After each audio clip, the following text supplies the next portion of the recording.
Guys, it still hasn't promoted me to Challenger yet. What is your peak LP in Classic League of Legends? Probably like 700. Nothing that high. Oh, but back before Season 4, I believe, or 3, there actually was an LP. You just had a number. You just had a number. That was your ELO. And, my ELO in Season 2, maybe 3. It was when I was 16 years old, my stream first got popular. My ELO was 2400, which was rank 3 on the ladder. But I will admit that a lot of it was because Riven was really overtuned. I got a lot of my notoriety because I was the first person to like abuse Riven's mechanics, but she was definitely really overpowered. If you look at what Lee Sin and Riven are the two most overtuned champions in the entire game, back in like Season 2. And the reason is, Riot intentionally made them really overpowered because they were so hard to play. Right? Do you remember back in Season 2 when the Insec first happened at Worlds? It might have been Season 3.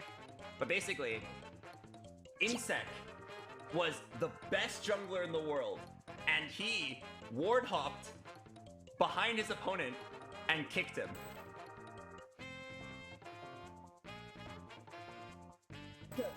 Q to a target. Oh! Woo!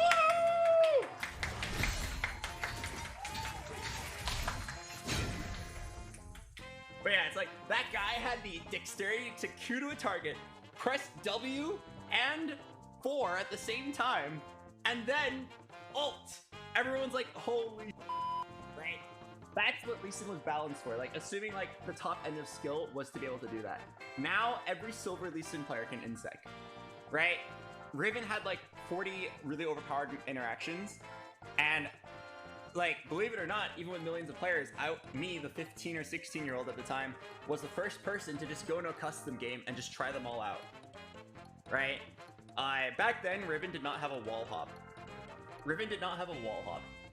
She had a glitched wall hop. It was, if you were exactly a certain amount of pixels away from a wall, you would hop over it due to a bug. And eventually they said, oh, we don't want this to be a bug, we'll just make it a real mechanic, and they made it really easy. But like, one of the things that made me get popular on Twitch was because I was the first person to actually practice the glitched wall hop enough to do it consistently. There was a clip on Reddit when I was 16 years old that got like 4,000 upvotes. It was called BoxBox does 2 wall hops in a row. And everyone in the comments was like,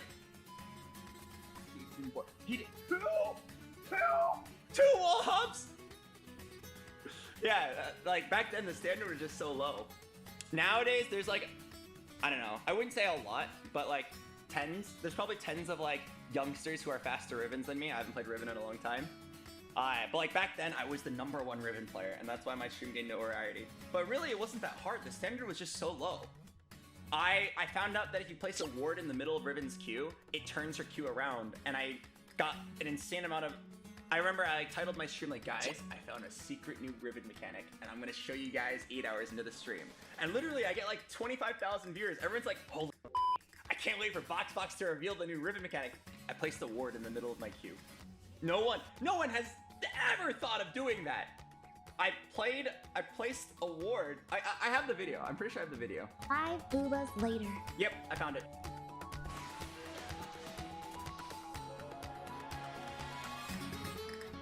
This is me when I was 18. You'll see that, like, you're probably thinking of BoxBox, you're really slow. I promise you back then, this was the fastest Riven's ever been. No one had the APM to be faster than this. It was kind of dumb.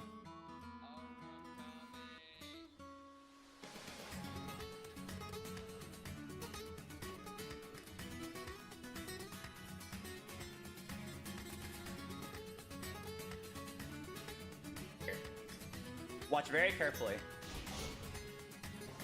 Yep, that was it. 25,000 people lined up to watch this live. So, what the mechanic was, is you would do your third Q. And to be honest, if you time this correctly, you can actually block this no matter what. But, this makes your window 4 times larger. I placed the ward behind me, basically on top of the Lee Sin, which redirects my knockback, and it cancels his Q. Right? Somehow, with millions of players playing League of Legends, tens of thousands of them playing Riven, no one has ever done it. I just like randomly did it by accident once. I was like, huh, interesting. And then right here, everyone's like, holy shit, Pog, I was here, Pog. The standard is so low. Also, Riot saw this video and then they immediately patched it out. It made me really upset. I got to do this like 4 times before Riot fixed it. What made you want to start streaming? Oh, this is a great question. What made you want to start streaming? Because a lot of people always have these really good, well thought out, calculated answers along the lines of, I want to bring people together.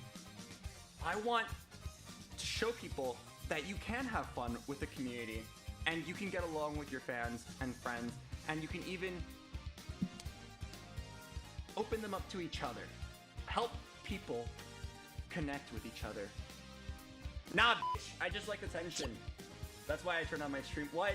I feel like that's the answer for 95, maybe 98% of streamers. You're an attention. You wanted attention.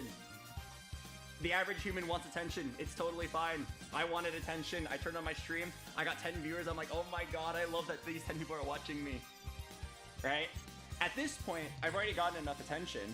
Now I just do it because it's like what I'm good at and I enjoy the overall flow of like trying to run an entertaining stream.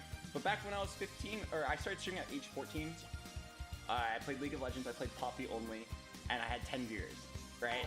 And I actually liked it when people watched me. It's, you know, sometimes people, some people are into exhibitionism where like they have sex out in public and they like being watched. I like playing League of Legends and I like people having, I like having people watch me. Same thing.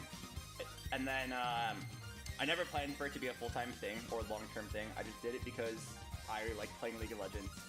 I was very cringe as a youngster, but if there was something I was good at, it was like farming highlights. Even I was like a 15-year-old Poppy player. I was one of the first people to start doing this trick. They actually patched it out. Not because of me, I wish, but they patched it out like probably a year later, but I think it's like season 1. You could block skill shots with wards. So something that I started doing in all my highlight videos was I'd always carry around with like 4 wards, and I would just block every skill shot and become unhittable. Morgana throws a Q at you, ward. Rammus is powerballing, put a ward on him, and it stops him. It's actually very ridiculous. You can even ward a Nidalee Spear and block it. You can ward an Ezreal Q and block it. It was ridiculous. And nobody had like the APM to do it back then. So I just like did it, and I got like a lot of highlights because of it. Oh yeah, right. I was just streaming at age 14, 15, not expecting to do anything. And then when I was 16, I actually got very high elo, and that's when I started playing Riven. It was literally like, oh, do I really have to play top? At the time, I was a support main. I actually only played Soraka. I had these one-trick phases. I was like, I'm gonna be the best Soraka on the planet. And it's not because I like being a support, it's because I found the idea of being someone's bitch really hot. People are like, yeah, heal me, bitch. I'm like, oh yes, daddy.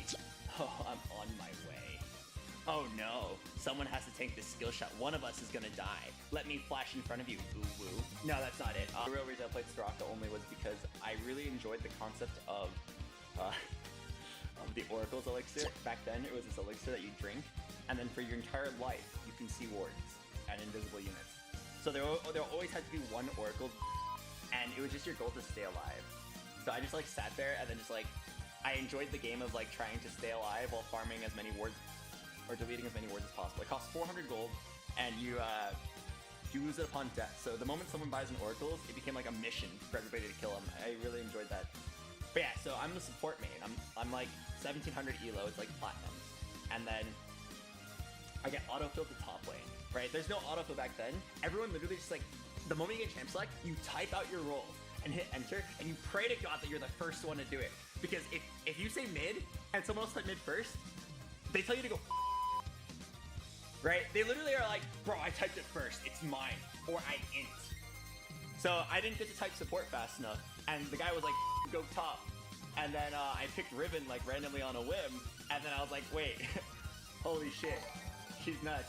I just immediately climbed to Diamond, which back then was very rare. Back then, there wasn't like a Diamond 4. Like Diamond 4 right now isn't even perceived as very good. Back then, Diamond in general, there was just Platinum, Diamond, Gold. Diamond was the equivalent of Master Tier now. So 15-year-old me, who was Gold my whole life, immediately, the moment I touched Riven for the first time, I just win streaked all the way up, going like 12-0 every game on Riven until Diamond. And then I still remember it very clearly because I was 16 years old. and I faced Dyrus. Dyrus was me and my friend group's like back in high school. It was our favorite pro. I faced Dyrus, and then all my friends are like, they all call each other. We don't even really have cell phones yet. They all call each other, and they're like, dude, Albert's playing against Dyrus! Guys, Albert's playing against Dyrus! The girl I had a crush on, she asked me to teach her League of Legends. She just hit around level 30, and also loves watching Dyrus. She finds out I'm playing against Dyrus. They're all like, come on, Albert, you can do it! He kicks my ass. I go 0 and 8, and then I queue into him again. Everyone's like, oh my god, he's playing Dyrus again! I go 0 and 8 again. I just keep losing and losing. Dyrus was like the first person I faced who like actually felt like he like knew how to play the game. Back then I was just like really fast and comboing really fast, but I didn't have any strategy. So like he just like played massive. He just like, yeah, you can do your combo. Like, I'll farm a frozen heart. I'll just get a bunch of stacks. You can't do anything to me, dude. It was very funny. It was very sad. I just like lost a bunch. Everybody hated me. But eventually, that is why I changed my name to BoxBox, because back then my username was Plumber, and I lost all my lanes once I got to like the top 100 rank. So it's like a bit above Challenger. I lost like every single lane against every pro player, and then everyone's just like, oh god, it's Plumber again. Oh my god, Jesus Christ, why do we have to get this loser on our team? Is basically what happened every single time.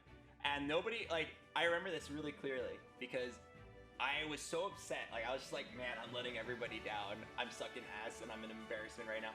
So I went to practice tool, or a custom game. There wasn't a practice tool back then, and I trained my ass off. I made sure I memorized every single Riven combo.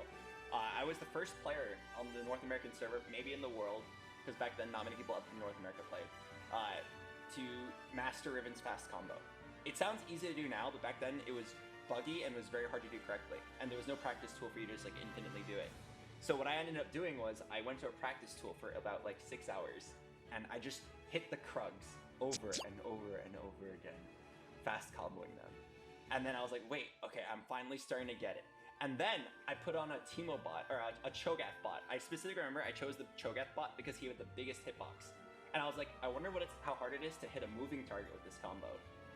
It's really fucking hard. It took me like another 4 hours to really get the hang of it. I just like kept following Cho'Gath bot around, trying to fast combo him as he just moved around randomly. He's just like, the bot's just like, who's this insignificant fly hitting me? I'm just like dancing around him. And then I steadily went to smaller champions, eventually going to Teemo. And once I could fast combo with Teemo, I was like, I'm ready. And then I queue up again, and they're like, oh god, it's Plumber. Like, do we really have to play with this guy? Most of the time they would dodge. Sometimes they'd even ban me out because they're like, yo, you suck so much ass at Riven, just dodge, right? I'm banning a Riven, go dodge. Dodge or play the game out and we report you, was basically what happened almost every single lobby. It was so tilting. And I was like, dude, like, they don't even give me like the light of day to like prove myself anymore. So I changed my name to BoxBox. Back then, it was a bug in the name change system where if you change your client to Korean, you could make a Korean name.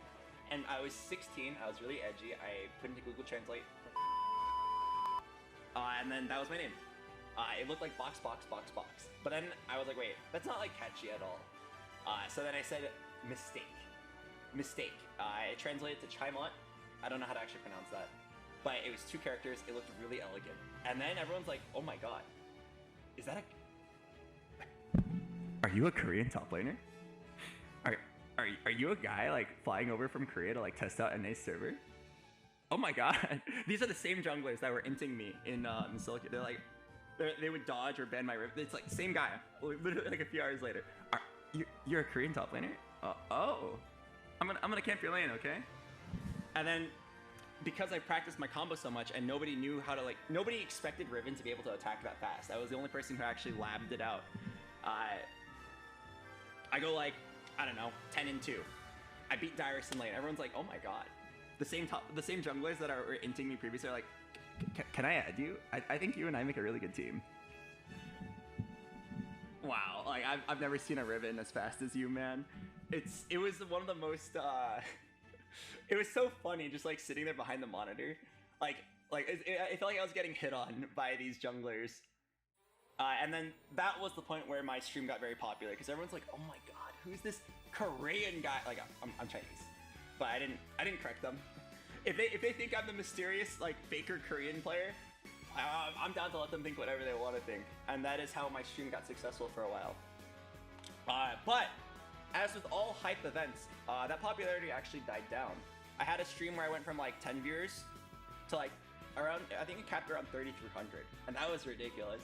I remember like seeing my view count rise, like this is ridiculous. How high can it go? I streamed on a laptop. There was this one highlight. Let me see if I can find it. It's a very old one. 20 boobas later. Someone found it.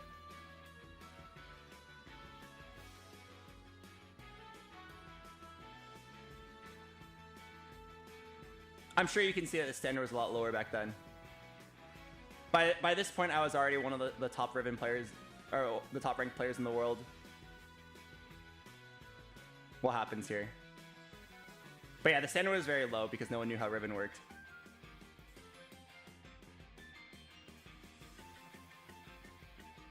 Oh, is that it? The standard must have been really low.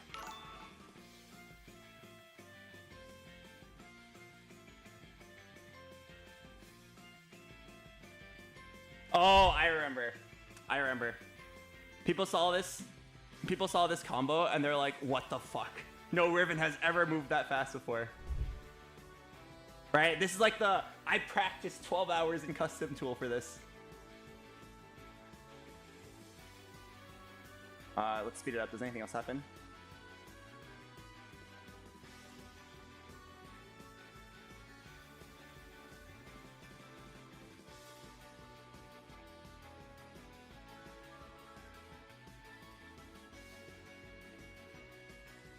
Oh yeah, no, I remember now. This was back when wall hops were a glitch and you had to do them frame perfectly. So people saw this, they're like, holy shit.